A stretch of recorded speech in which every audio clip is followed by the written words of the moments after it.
அனைவருக்கும் வணக்கம்.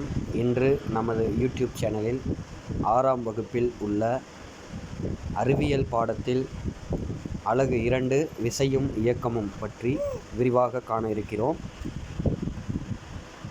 விசையும் இயக்கமும். விசை இல்லாமல் எந்த ஒரு இயக்கமும் நடைபெறுவதில்லை. அதை பற்றிய ஒரு விரிவுரையை இப்பாடத்தில் காண இருக்கிறோம். அறிமுகம்.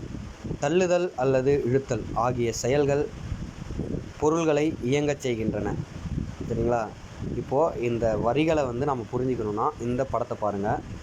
இந்த படத்தில் ஒருத்தன் ஃபுட்பால் எட்டி உதைக்கிறான், இன்னொருத்தன் பேகை கீழேருந்து மேலே தூக்குறான், ஒருத்தர் டோரை ஓப்பன் பண்ணுறாரு. இதில் பார்த்தீங்கன்னா ஃபுட்பாலை எட்டி உதைப்பாங்கள்ல, அந்த எட்டி உதைக்கும் செயல்தான் விசை.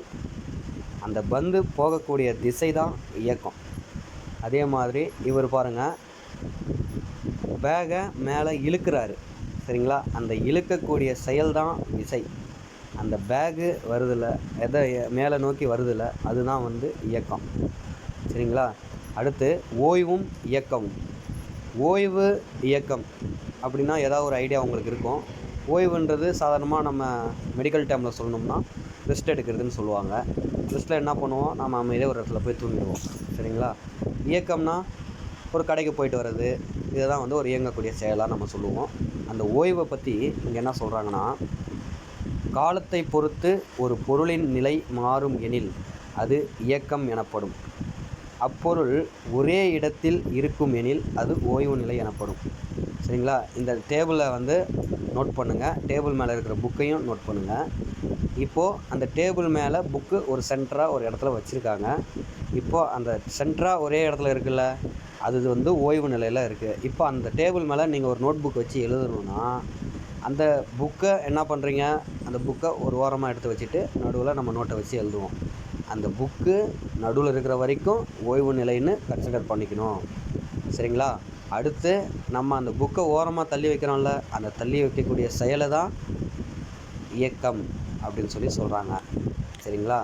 இன்னொரு தடவை, அதனுடைய இயக்கம் என்றால் என்ன?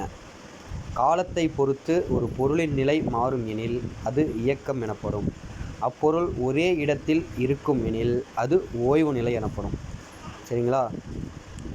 அடுத்த டாப்பிக்கு. இதெல்லாம் நீங்கள் உங்கள் புக்கில் நீங்கள் அப்படியே படிச்சுட்டு வந்தீங்கனாலே புரியும். சரிங்களா? இப்போ நான் சொன்னக்கூடிய அதே தான் அதில் சொல்லுவாங்க. பொருள்கள் எவ்வாறு இயங்குகின்றன, இதை பற்றியும் இதுவும் ஃபுல்லாகவே உங்களுக்கு ஆக்டிவிட்டி தான். இதோடைய டெஃபினேஷன் மட்டும் இங்கே பாருங்கள். பொருள்களின் மீது உயிருள்ள அல்லது உயிரற்ற காரணிகளால் செயல்படுத்தப்படும் தள்ளுதல் அல்லது இழுத்தல் செயல்களே விசை என அழைக்கப்படுகிறது. விசைனா என்னன்னு சொல்லி இந்த இதில் சொல்லியிருக்காங்க பாருங்கள்.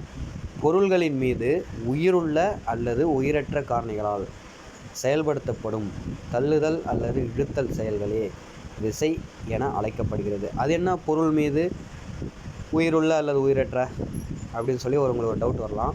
உயிர் உள்ளனா நம்ம ஒரு தண்ணி குடத்தை தண்ணியை நிரப்பி அதை நாம் என்ன பண்ணுறோம், நம்ம வீட்டுக்கு எடுத்துகிட்டு போகிறதுக்கு கையில் அப்படியே பிடிச்சிட்டு போகிறோம். இது உயிருள்ள ஒரு செயல் இதில் ஈடுபடுது. உயிரற்ற காரணிகள்னால் என்ன சொல்லுங்கள் பார்க்கலாம். உயிரற்ற காரணிகள்னால் மெஷின் மூலயமா நடக்கக்கூடிய செயல்களை தான் அந்த உயிரற்ற காரணின்னு நம்ம சொல்கிறோம். சரிங்களா? இதில் விசை 2 வகைப்படும். ஒன்று தொடு விசை, இன்னொன்று தொடா விசை. இந்த தொடு விசைன்றது நம்ம அன்றாட வாழ்க்கையில் நம்ம தொட்டு நம்ம செயல்படுத்தக்கூடிய ஒவ்வொரு செயலும் அடங்கும். தொடா விசை தான் நீங்கள் புதுசாக இப்போ கேள்விப்படுறீங்கன்னு நினைக்கிறேன்.